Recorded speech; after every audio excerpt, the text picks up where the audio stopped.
We have the red Mordor player Avihavi on the left side against the blue Elven player Sauron at the right side. He's using a different nickname, but that is Sauron.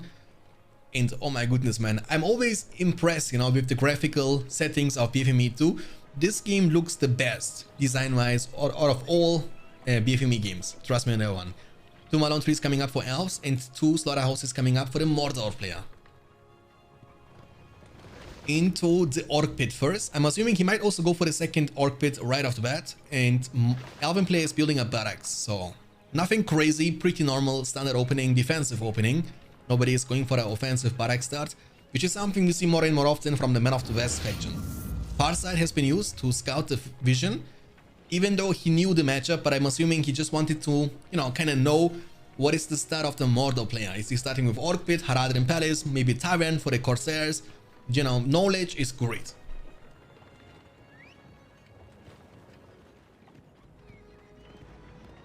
And Orc Pit number 2 is coming up for Mordor. We will have Archers start, because Archers are much more effective in BFME 2 than they are in Rise of the Witch King, as they are also able to deal great amount of damage to the creeps. For example, with one single Lorien Archer, you can easily creep the full layer and also deal great amount of damage to the layer itself. And obviously orcs are quite weak against archers, and it's going to be like double effective, you know? You can creep, you can defend, you can do whatever you want at the beginning of the game. Falcon, nice to see you in the chat. Orcs are leading forward. They have the Bloodthirsty, which is different. It's like you can kill your friendly units and get experience. And archers, they will be easily able to kill those orcs, no problemo. I mean, orcs are quite cost efficient, right? They cost only 60 and 30 command points, which means you can afford to lose them. It's not the end of the world if you lose them.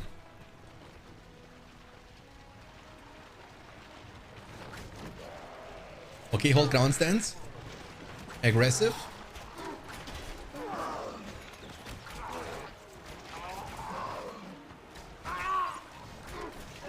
Make it best of 9 Shanks? Dude, it's not my tournament. I can't decide. You need to talk to Andy Brandy. He told me best of 7 because that's the finals of the winner bracket, not the grand finals itself. So best of 7. Okay, he's using the builder to aggro the wargs, and then he can creep them quite easily. The builders are waiting here in BFME 2 in compared to Rise of the Witch King. I guess Shanks from Syria? No, I'm from Germany. But I'm actually a Turkish guy. I was born in Turkey, but I'm living in Germany since 20 years.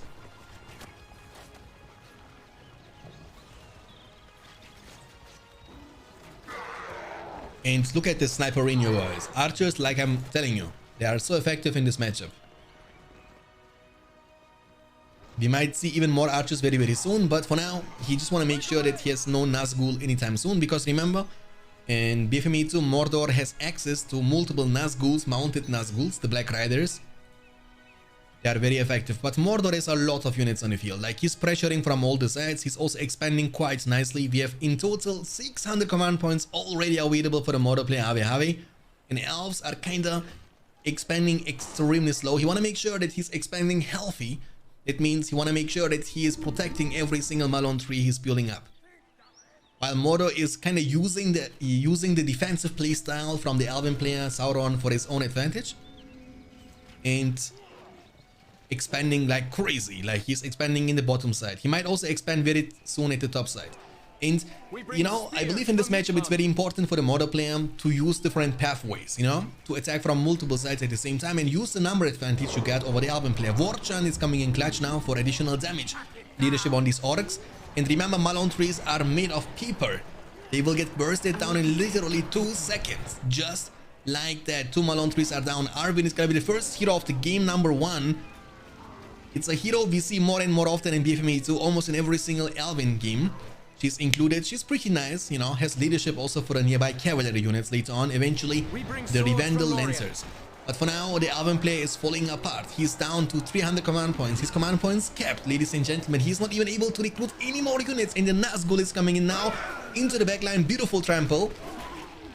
Orcs are still alive, and they are just exclusively focusing down the buildings. Nazgul, one more trample, level 3, just like that. Has the Dread Visage for the debuff. What can man do against such a reckless hit? And the answer is nothing.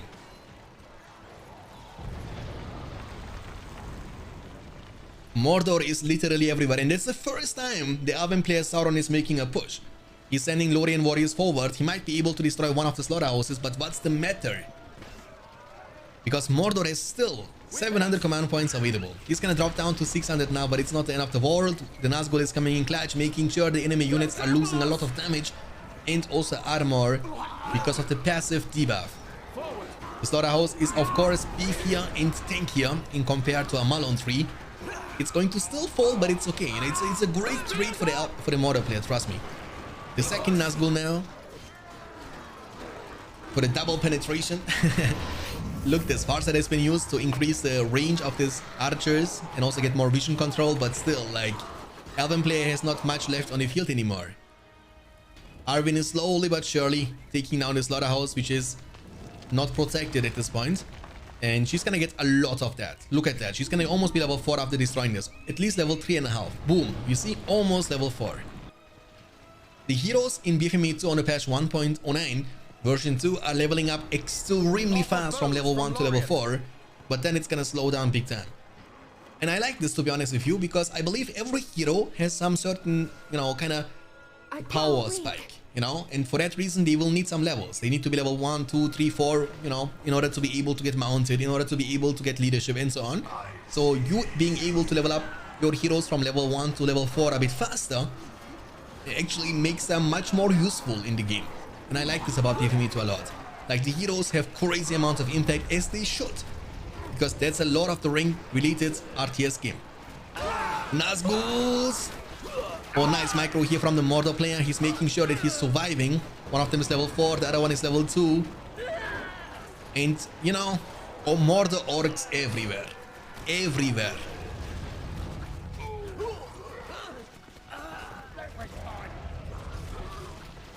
We bring swords from Lorien.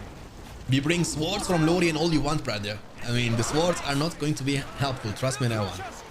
Nazgul. We bring spears from Midland. Spears from Miflon.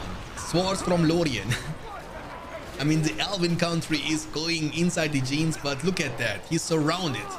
Mordor, in the meantime, has 700 command points. He has 2 Nazguls. Arwen is just doing her thing, looking for the husband Aragorn, but she can't find him. Not even Aragorn can save you. Trust me, Arwen. Look at this orcs, you know? How many orc pits does he have? He has only 2 orc pits. It feels like he has like 5 orc pits, you know what I'm saying? Arwen has to be level 5 for the flood, which is not nearly as impactful as it is in Rise of the Witch King. In Rise of the Witch King, the flood is kind of nuts. It's broken, you know? Oh my goodness. It's, you know, it feels like I am watching the Black Gate. In, you know, instead of Men of the West, we see elves, but the waves of orcs coming every couple of seconds. By the time you deal with the one push, you also have to you know, already have to deal with the second push and the third push. So the surrounding effect, the outnumber advantage, the spam is crazy.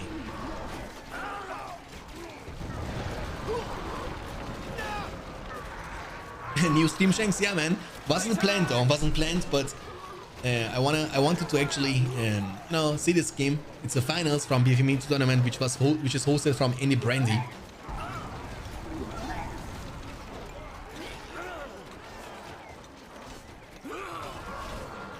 I don't understand the spanning system. Did they pick faction without knowing what enemy is gonna pick? I believe so, yeah.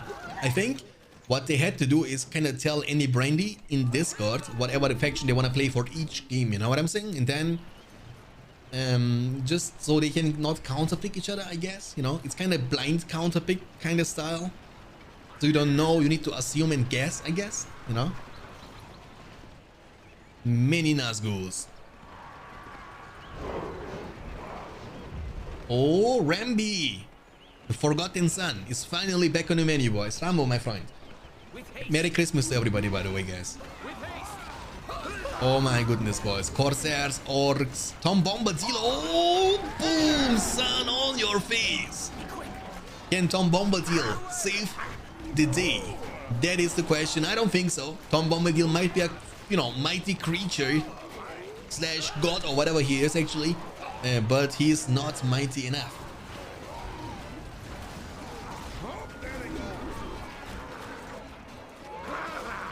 This is Rambi SDK Rambo 4000 for you, Valindru. That's so German, you know what I'm saying? Combo Major is also leadership here, but the barracks is falling apart. The barricade has been used even offensively next to the fortress of elves. Sauron is fighting until the very end, but the end is near. The end, ladies and gentlemen, is near. Level 5, he missed the flood. And she's almost there. Does he have heal? Nope. Heal is on cooldown. Corsairs! Corsairs! Arwen, run. Fly, you fool. Actually, I like the fact that Sauron is fighting until the very end. But it's been a suffer game for the Canadian player since the beginning of the game. Mordor is so strong, actually. Nazgûls are getting dismounted. The animation when they are walking, this black animation, it looks pretty nice. The fortress is under attack. The Nazgûls are actually not dealing too much damage, but it's better than nothing. The Corsairs is surrounding. That's the way you want to take it down. To maximize your damage output, obviously. Make sure that every single unit is able to attack, and this is the easiest way. Surrounded, and GG is gonna be called from Sauron. That is the game number 1, ladies and gentlemen, and we're gonna jump right into the game number 2. The score after the first game is 1-0 for the Turkish player Abi Habi. Mordor against elves, and Mordor is victorious. The red goblin player at the right side, this is Abi Habi, against the blue Isengard player Sauron on the left side. Firienziel. One of the best designed and beautiful maps in BFME scene, definitely.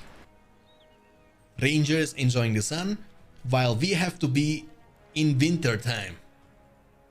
I don't know about your country, guys, but in Germany there is so much snow, holy moly, you know, there is so much snow every single day, especially in south side Germany. I mean, obviously I can't talk about the entire Germany as a country, but at least where I am living, there is so much snow.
What is actually, he was pinging that. I don't know what was the thing. I mean, that's about the you know, first of all, it depends, because without any context, I take it as a bad thing when you type something like that in the chat and that's your first message. You come to the chat and say something about that, and then I warn you and you still do that. You're pretty much asking me, hey, can you please ban me? And on this channel, you get what you want, my friend.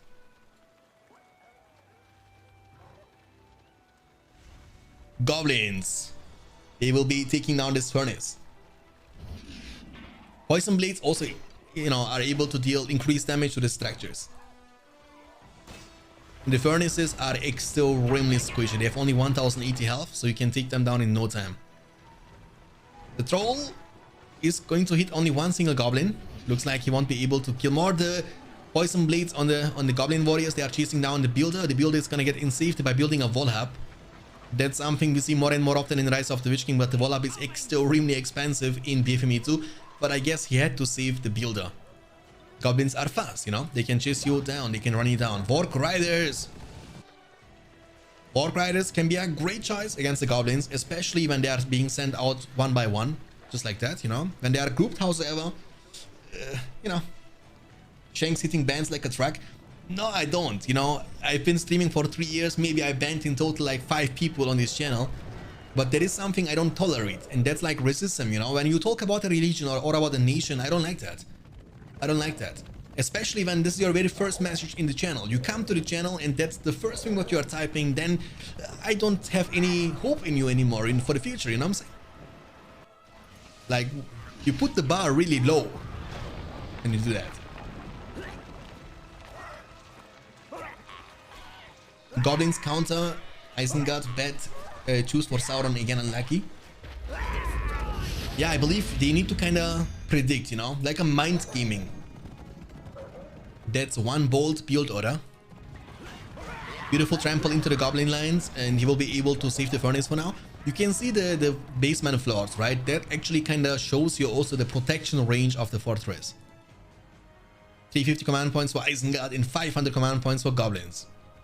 One power point collected after the cave beds, and we have 2 power points collected, almost 3 power points collected now. One more beautiful trample, but he's getting slowed down. You see the clumping of the goblins. When you trample into a clumped goblin army like that, you will obviously get slowed down. And then with the poison blades, they will deal so much revenge damage to you. Very important to be clumped against cavalry units like he did. The furnace in the front is going to be definitely taken down. The cave pets are flying back to debuff the enemy units. The cave troll is now on the field running down the Urukai. They have no chance. The Warg Riders are looking to deal some economical damage in return. They might potentially be able to destroy the tunnel, which is the weakest resource building in the entire game with 1000 health only. I mean, to be honest, also the furnaces are really weak. They have only 80 more hit points. I believe that's not gonna change too much. Maybe you can survive one more second. Hey Tempt, welcome. Nice to see you in the chat.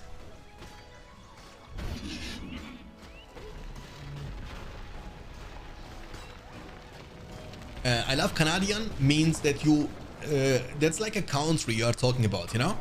But the other thing is a religion, and I know some people, especially in the current stage of the world, there is so much hate going on, and I just wanna I don't even know this person, you know. Again, he's just coming to the chat. Very first message is like, this is what you just typed in the chat, and I don't respect that. And we warned him. We said don't do that, and he still does it. Why? I don't understand. I seriously, genuinely don't understand some people. How strange they can be, you know, how cringe you can be in your mind if the streamer says, hey, don't, and you still continue. The Warg Rider was saved, level 2, that's dope. 7 power points collected. It looks like you want to eventually go for the 10. Has the potential to go for the Creebane or the War Chant. The cave trolls are gonna throw some, goblins.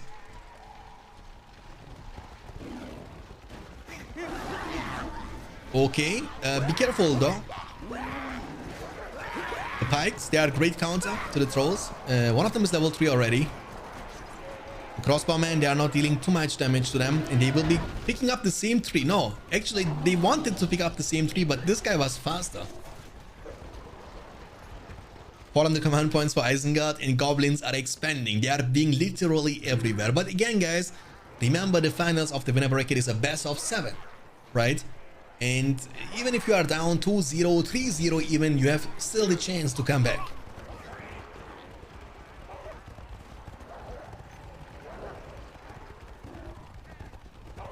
Okay, the cave trolls are looking for a chance to dive in.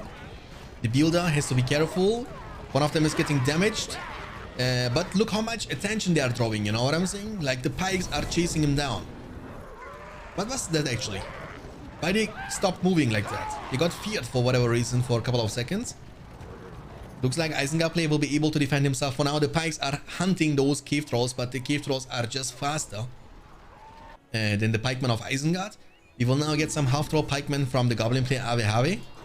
The tunnel in the front is going to be taken down, and that's the snowballing effect, you know. The snowballing effect of the goblins means the second you have a lead, you can just build multiple tunnels next to your opponent castle, and it's going to be kind of tough to ever leave your side of the map as Isengard against goblins at this point.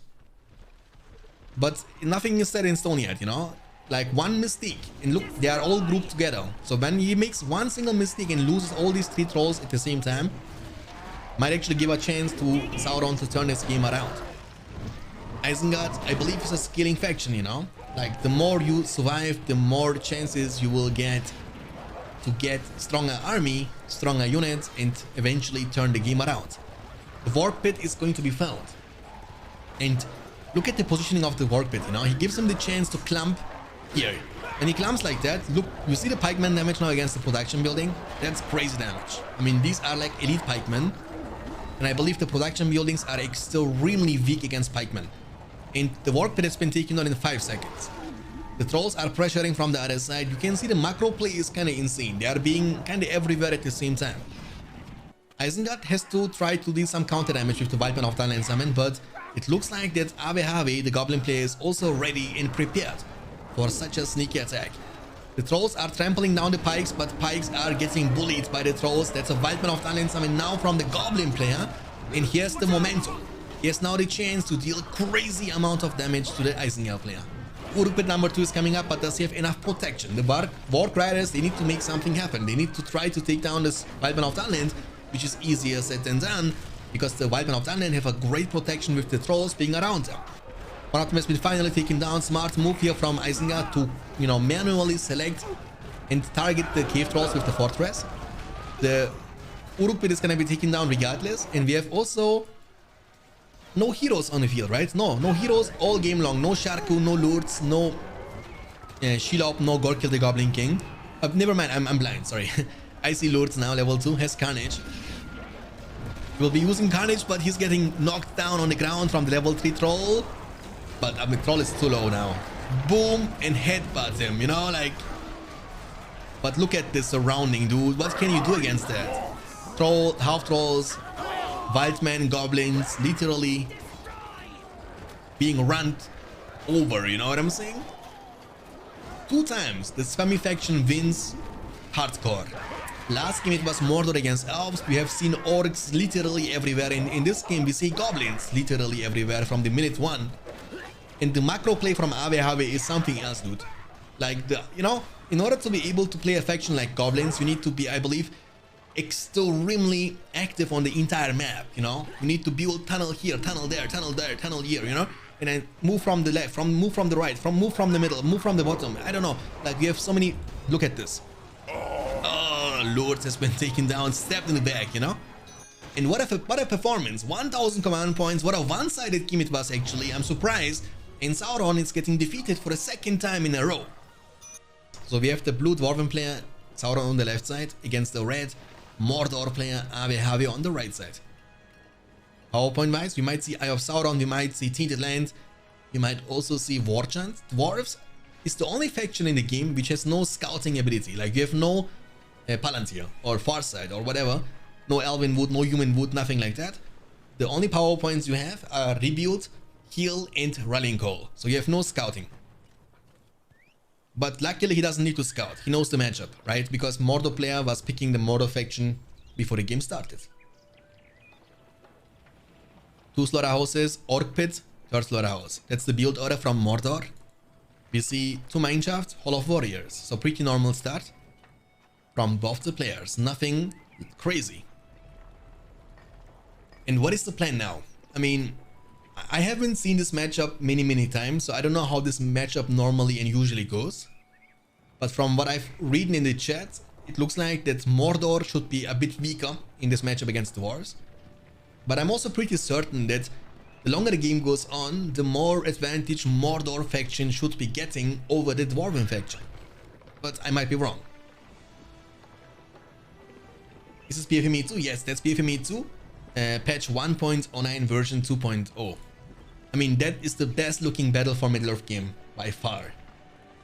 We need to give credits to the 1.09 version 2.0 guys. They have done a phenomenal job design-wise. Not only that, but you will see, when there are heroes for example, when Witch King is getting recruited, the animation from the fortress looks dope, dude. This game is older than Rise of the Witch King, but it looks much newer, It looks much greater design-wise. That is the first push with the Guardians. Keep up now. The slaughterhouse has been taken down. 1 more Guardian and oh my goodness. Okay, let's see. Looks like Mordor is ready with the Oryx. He can use them as like a meatball, like a meat wall. Body block the enemy units. But it looks like he want to take down this Mineshaft first. Which kind of makes sense because he wants to make sure that Sauron, dwarves, are not able to bring more reinforcements anytime soon. Obviously, Dwarven units are hitting like a truck. Dude, what is this burst damage? Orc archers! The interaction through the buildings looks funny. Okay, can he also take down one of the orc pits? No, he doesn't even try. I believe he could because they are also very squishy buildings, but you wanna deal economical damage first. Nice protection with the stone on the ground. You can see the placement of the slaughterhouse is very important. Mordor is going for a small counter attack with 2 orcs. He's going to creep this warclay at the bottom right side with the pikes. And looks, I believe he can still take it down, right? Let me see. Oh yeah. Or that's gonna be close. He's damaged. Might be able to save this with the orc archers and fortress. Yeah, he will be able to save that. That's good actually. Not bad for Abehave. I mean, not the best thing in the world either because he lost still quite a lot. He's dropping down to... Actually, they have the same command points because Abehave was already able to replace most of the stuff he lost. And you can see the weakness of the Dwarven units is the lack of mobility. However, in Battle for Middle-earth 2, they also get additional movement speed the more levels they have. Like, I like the idea and also the execution with the level up system in BFME 2 a lot. Like, normally we are used to that only from heroes, right? But in BFME 2 also units are getting benefits from leveling up to level 3, 5, 7 or 10. Each time they will be able to move 5% faster. So long story short, it's quite rewarding to keep your units throughout the entire game alive. Many orcs on the field. Orc archers on the field as well. Oh my goodness. The last march of the orcs. That's a lot of army, a lot of stuff. Extroverts eventually, but he will get outnumbered for sure. I mean, quality over quantity, or is quantity over quality? That is the question. We are looking for the answer.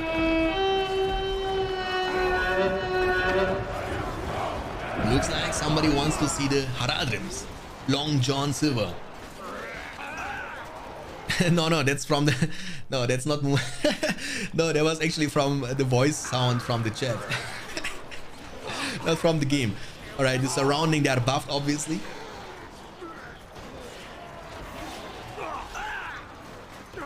Oh my goodness. I mean, I believe, you know, when you watch an off-screen, your opponent cannot tell if you are buffed or not. I mean, he doesn't see them glowing like we can see them glowing, you know? Maybe he didn't know that they are buffed with the war chant. And you can see the outnumber advantage is just massive, and Mordor is going to be able to win this fight. No problemo. Also making sure that he's getting away with the archers just in time. The level 3 one. Saving them. And Mordor is everywhere. I feel like, you know, when you don't make something big happen with the very first push, and I also think that was a mistake from this Dwarven player, right? He was kind of committing too much on the first initial push. And if the push fails, we have nothing to back you up. I believe that's the reason why he's kind of losing a lot. And Loiko, thanks for the follow, appreciate that. Welcome to the stream. Merry Christmas, my friend. Thank you. And of course, thank you guys for dropping by, for tuning in. Appreciate every single one of you guys. Oh my goodness, man. More and more orcs are coming all the time. And the first Nazgul approaches. Ave is dominating, true. Ave is literally everywhere, dude. Like, he's literally everywhere. Look at this, like... I mean, I don't want to be rude, but it's kind of stomping. I haven't seen any challenge for Abehave throughout the entire series so far. All 3 games were not even close, let's be real. Which is kind of very surprising for me, because Sauron is normally a very excellent and professional player. In all Battle for Middle-earth games, especially BFME 2 and Rise of the Witch King, of course. But here, it looks like me against Ectelion, you know what I'm saying? I mean, me being Abehave and Ectelion being, of course, Sauron, not the other way around. I think that. The mineshaft is going to be taken down. Oh my goodness, that's a lot of army, dude. That's a lot of army. Rebuild is gonna be used to delay, but is it gonna be enough to deny? Longshot or something? No, he doesn't have nothing. No arrow volley, nothing like that. The clumping is crazy. I don't know what's going on. It's some sort of fiesta, but that is a counter attack. He was using the rallying call even offensively. The Nazgul looking for a chance to get into the backline. Here's the level 4, which means the Dread Visage is going to nullify the effect of the rallying call as well. So in the worst case scenario, this Nazgul can get dismounted. and fight them in melee, you know. Mancho has been taken down. Orcs are still on the tainted land, which means 35% increased armor from the tainted lands bonus. And as long as Mordor can keep this army away from his structures, I believe he should be in a good spot. Corsairs are running away. I mean, that's the goal, right? Keep them busy, because eventually you will get more and more reinforcements from the orc pits. So all you can do, all you need to do really, is to keep them away from your slaughterhouses. Look, you see the body blocking from the mineshaft? You need to micro. 350 command points only against 700. We have doubled the command points available, ladies and gentlemen, for the Mordor player. Against the power of Mordor, there can be no victory, I guess. Level 5 almost unlocked. Level 6 unlocks the Morgul Blade, which is going to be like a cripple situation for the enemy hero and poison damage over time. But I guess there is no hero you need to cripple. It's not going to be very needed.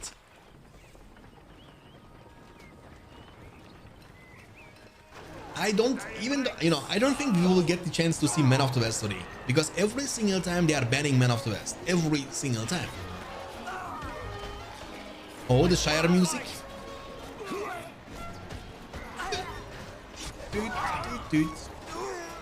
Peregrine took you full of a took. He was using the fire pit. Here comes the firecracker. Oh, Marietta Brandybuck has been slain. The towers are hitting like a truck. Next game, they can't ban Man of the West. Okay, that's good. That means we will at least be able to see Man of the West. I don't know the rules of the tournament. Are we also able to see like a mirror match? Like, for example, are they both able to play or to pick the Man of the West faction? If yes, I would love to see that, to be honest. Nazgul, level 5. Frodo Baggins, the last hope. Drop the ring into the Mount Unum, please. Please, Frodo Baggins. That's the only way you can destroy Mordor, I guess. Put the ring. Where is your ring, Frodo Baggins? Doesn't even have the ring, guys. Why is he... What is happening with him? You see this, like, the blurriness? Why is he like that? It's a blurry, you know? Like he's invisible or whatever. The Nazgul. Oh my goodness, man. Oh, Gloin is on the field. But what can Gloin do against that? Not much. And also, dwarves have no land. Keep that in mind. So, with that being said, Mordor can spam lands all the time without having the fear of, being covered from the enemy land, because Dwarven land doesn't exist. Oh man. What a suffer game. What a suffer series so far for the Canadian players out on. From the first game until the game number 3. But as Aragon would like to say, there is always hope. And eventually, Sauron just trying to make him, make it look close. Maybe he wants to win now 4 games in a row. Who knows? I'm very surprised. Also impressed at the same time, On one, Nazgul has been slain. Nazgul has been slain, that's not good. Power points are rising to the sky. His command points capped. He can't make anything right now. And there comes the commitment against the, you see that? That's what I'm trying to say all the time, the snowballing effect, the pressure, the permanent pressure. Like, he doesn't give him the chance and the time he needs to rebuild and to actually come back into the game. They are able to snowball their lead to the victory insanely smart and efficiently. All of Warriors is tanky, but not tanky enough. 5,000 health, say no more, it's no problem, and it's gonna be slain.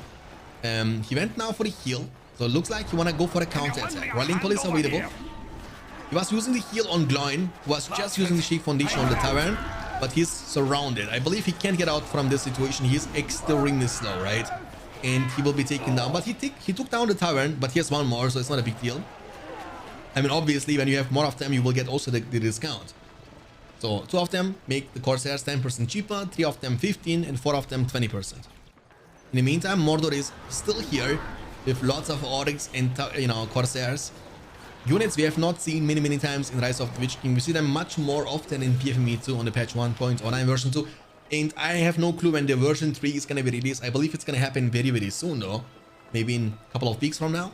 I don't know. Exilion is the responsible person, so he can obviously tell more information about that.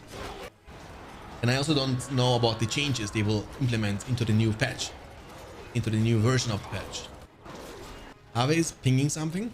Don't know what he's pinging all the time. Level 8. Oh, he wanna actually, you know, that's also something I like a lot about BFME 2. Similar to BFME 1, you are able to level up your units from level 1 to level 10, you know. I like that. Like I want to have an army with level 10 units only, you know. And I don't understand and also don't like the fact that in Rise of the Witch King you are only able to level them up till level 5. It doesn't make any sense to me. Why? Why would you do that? You know what I'm saying? Okay, that's gonna hurt. The slaughterhouse level 2, almost level 3. 650 command points. Remember, the resource buildings in BFME 2 are giving you much more command points. So level 1 gives you 50, but level 2 gives you 100. And level 3 gives you even 150. So they give you a little bit more than the resource buildings in Rise of the Witch King. So losing a level 3 furnace, slaughterhouse, farm, Malone tree or whatsoever is quite painful. The Nazgul is back on the menu. He's level 6. And you can see that, right? I mean, he has 2 mineshafts hiding somewhere. There is one. And where is the second one? The second one is here. It's gonna be found. So the second one, you see, because of the slaughterhouses he has everywhere on the map, he's also able to see literally every single move from the enemy builders. So he knows exactly where the builder is. He knows exactly where the enemy mineshafts are. And this knowledge all alone, what was that actually? He one-shotted him. GG's gonna be cold. And that's it. That's it. 3-0, dude. I cannot believe that. That is kind of insane. Alright, ladies and gentlemen. Welcome to the game number 4 on a beautiful and legendary map Westfold, because we have now Man of the West, and this time Rohan cannot complain whereas Gondor and Westfold fell, because here is Gondor on the left side, and this time it's not Isengard.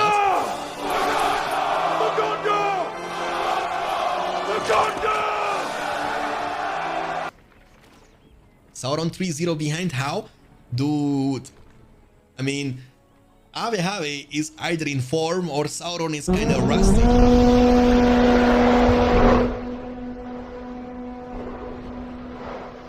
I mean, that's not Isengard, but I take it. So we have 3 tunnels coming up for Goblins. He was also using the cave beds to scout the area of Man of the West, so he is able to see what is going on. And we have a Goblin cave now.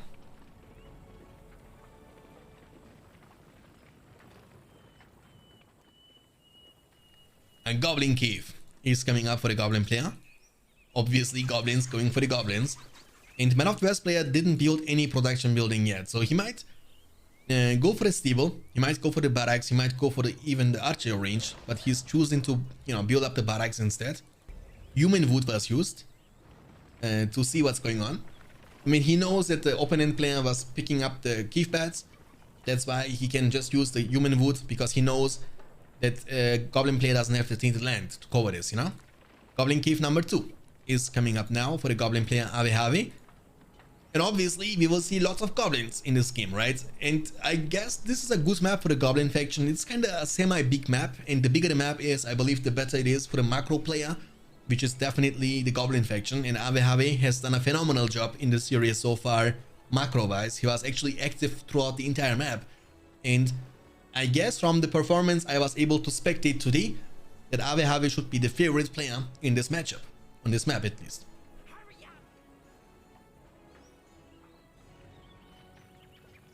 And yeah, we see many tunnels coming up, most of them defensively. The Goblins are now leading forward. There is one ruined tower in the middle of the map. I believe this is gonna give you such a great control, you know?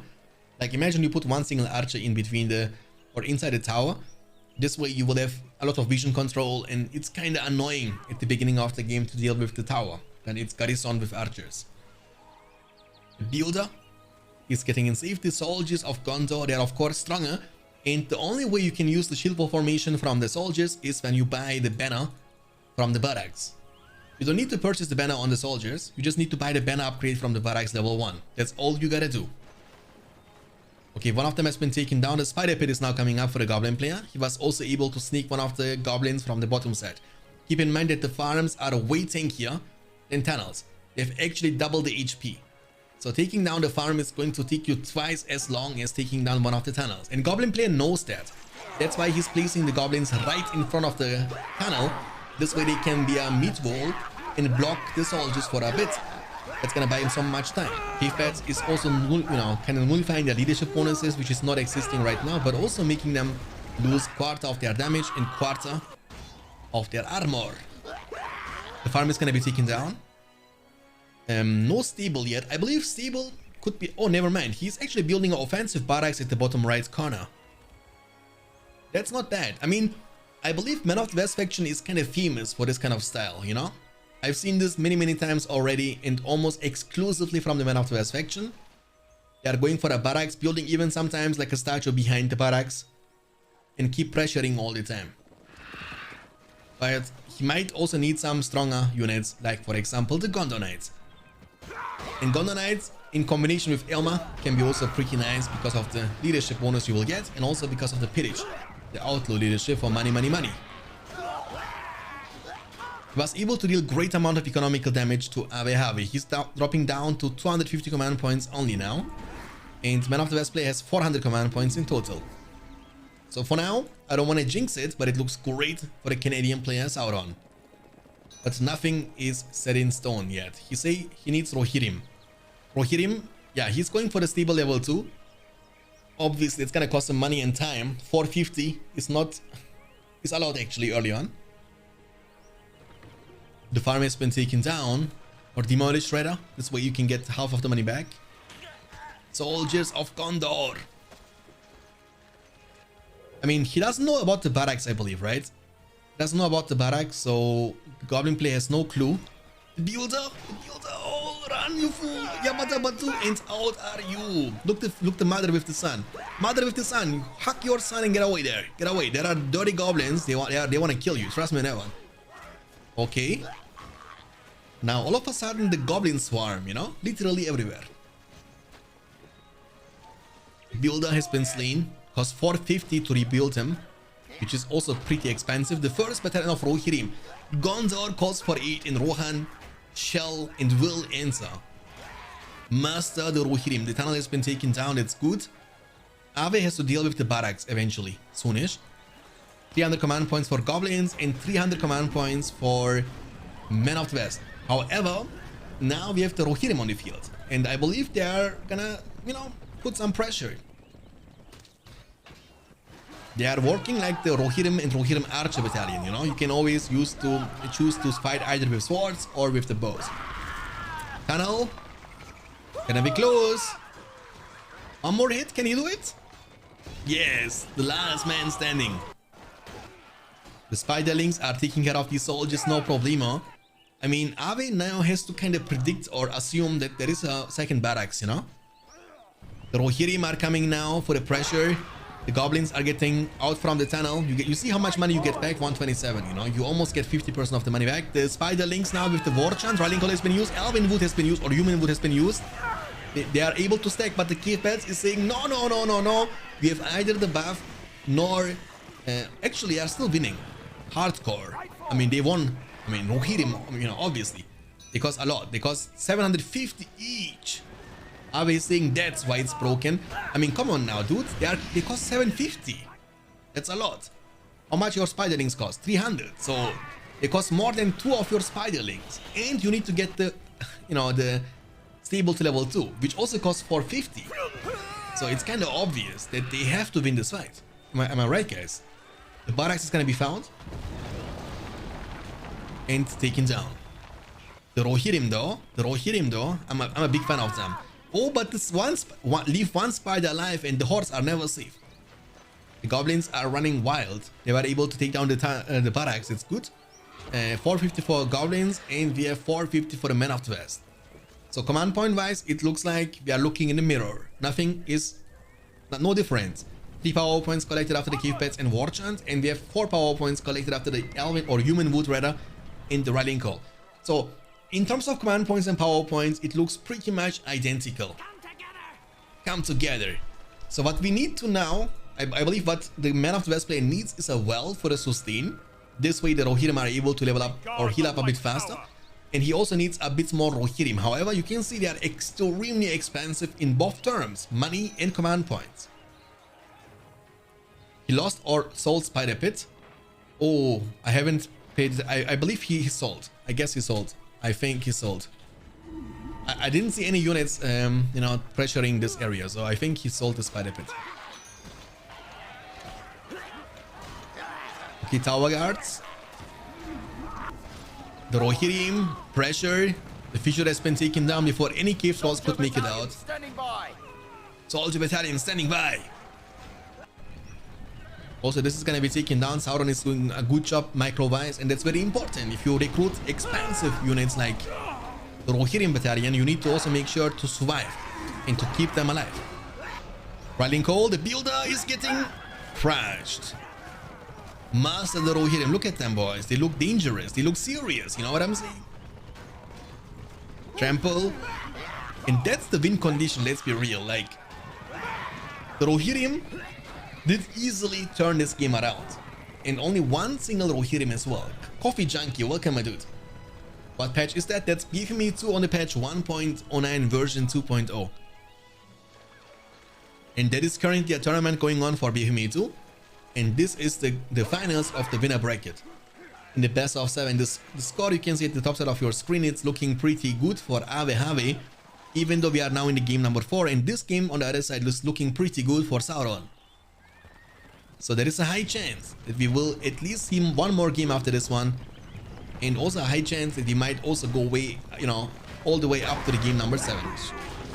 And Mirkom, thanks for the follow, appreciate that. Hope you're gonna enjoy your stay. Welcome to the stream and Merry Christmas. Thank you, thank you. Tunnel is going down. He's saying over. Yeah. Not looking good. The first cave troll with the red pants. You know, Christmas time, obviously. You need to, you know what I'm saying? Like in the New Year's Eve, guys, you gotta wear red pants. It brings luck. That's what I heard. Never brought luck to me, but hey, you can give it a shot. Why he didn't make Gandalf? I mean, he's poor, my dude. He's poor. Look his money, like, you see that? He's up, he's just like having 400 command points throughout the entire game. The soldier battalion level 4 almost. Able to withstand, and the second Rohirrim is coming in clutch now. The Rohirrim, third Rohirrim, spam them all day, all night. Hey, the Hobbit. The Hobbiton, the Shire. He's demolishing the fissure. The fissure is extra, looks tanky, but I mean, the fissure, when you take a look into the structure, it looks like beefy structure, but he's not even calling it. He's not even saying GG. He's just leaving the game and says this matchup is bad and Rohirrim are too strong. And the score after the game number 4 is going to be 3-1, and we will have no 2-0 score in this day. That's for sure. In the game number 5, the deciding game for Ave, if he wins that, he will be winning and moving on to the grand finals. If Sauron wins that, we will see more games tonight. We have the red Mordor player Ave on the right side against the blue Isengard player Sauron on the left side. I believe they played this matchup already in the first game, in which Ave was able to win. How can we play that? You just download the game for free from the by typing in the chat !BFME 2 or !download. Then you download a program application which is called Game Ranger. You make an account there, and that's it, my friend. That is it. Trust me on that one, yes. The furnace is Uruk-Pit. Mr. Balin, it's always nice to see you on the chat, my dude. Always nice to see you on the chat. And Exelion was right, because we're gonna see some Corsairs.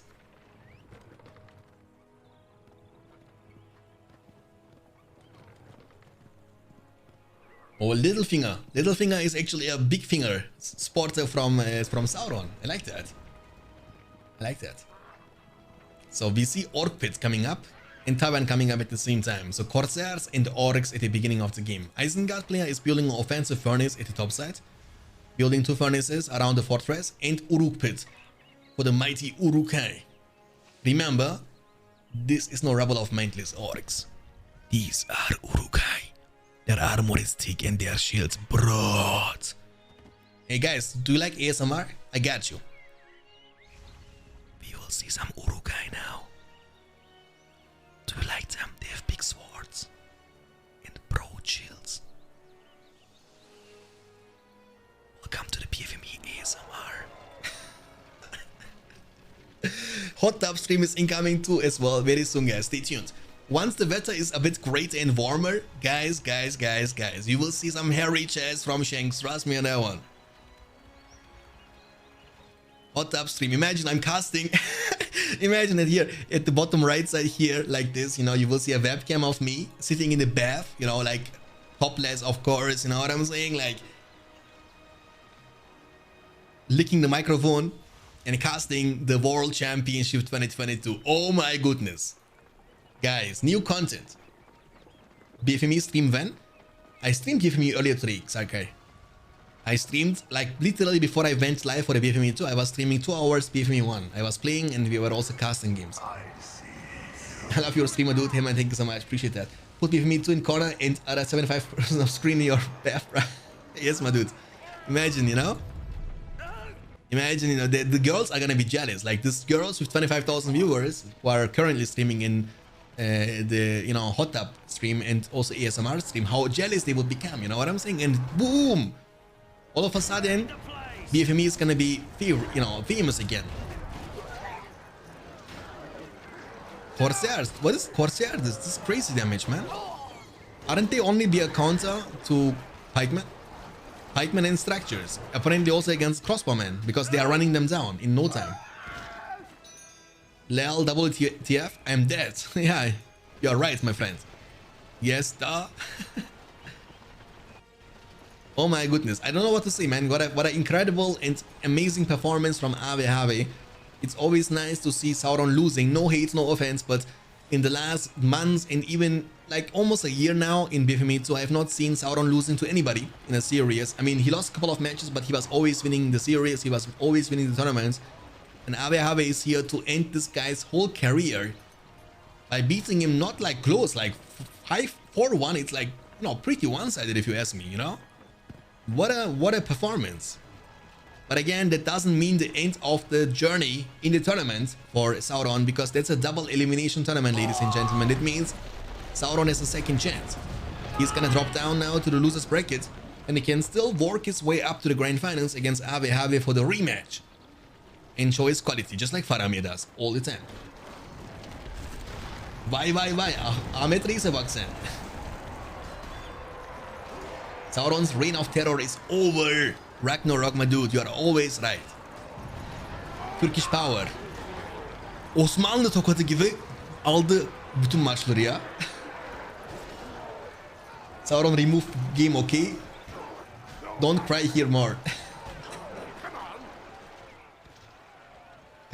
Credits for Andy for creating anti-Sauron tournament rules. You know, I believe that was like the only purpose in Andy Brandy's tournament design, you know. How can I make Sauron lose this tournament? You know, he was like making brainstorming for like a week or two, you know, like writing down the ideas and then execute them perfectly, running it down. I personally enjoy the random tournaments, you know what I'm saying? Like random mirror. Especially in BFME 2, they are so impactful since there is no random revealed, unlike in Rise of the Witch King. So I like the random factor, you know what I'm saying? Like, of course, it's also like about the luck, but it's still like, it's about adaptive playstyle. So you need to adapt your playstyle after seeing the enemy faction. That makes it much more interesting for me to watch and to commentate. All I wanted, no 5 dwarves versus Isengard finals. Yeah, true. I mean, I like also the idea, like banning factions, even though, like, the thing is, when you ban like 2 factions each, there are 6 factions in this game, brother, right? So it's gonna be only the 2 available last factions. Hey, Luxus is also in the chat. Luxus, by the way, Luxus, are you also playing in this tournament? Merry Christmas, by the way. Nice to see you in the chat, my dude. Luxus also a really strong player in BFME 2, and I don't know if he's also participating in this tournament. No, okay.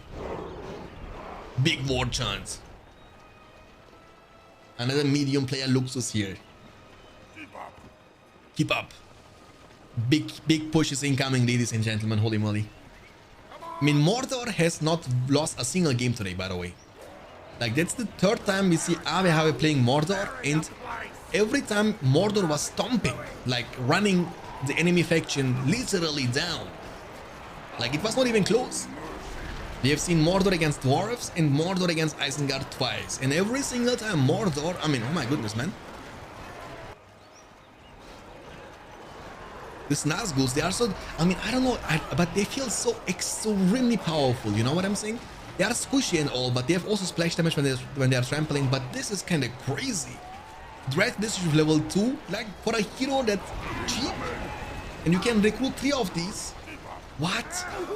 I don't know, man. I have no clue about balance, by the way, because I'm not playing this game competitively. I just play randomly, casually from time to time against bots. So I cannot tell if this is good or not. I have no clue, and I don't want to talk into the balance choices from expert players like Ictelion, but I believe, like, from the description all alone, this kind of sounds busted, my dude.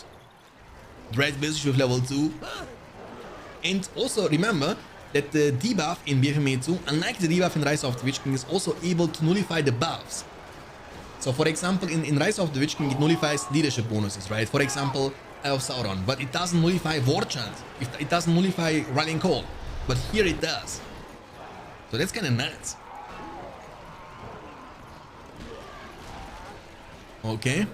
I mean, I'm speechless. I don't know what to say. What is this game, man? Isengard. I mean, Saruman was right. Against the power of Mordor, there can be no victory. And there is a reason why Saruman, the White, decided to join Sauron. We must join with him, Gandalf. We must join with Sauron, my friends. They would be wise, my friends. And Saruman was right. For one right, yes. GG's, well played.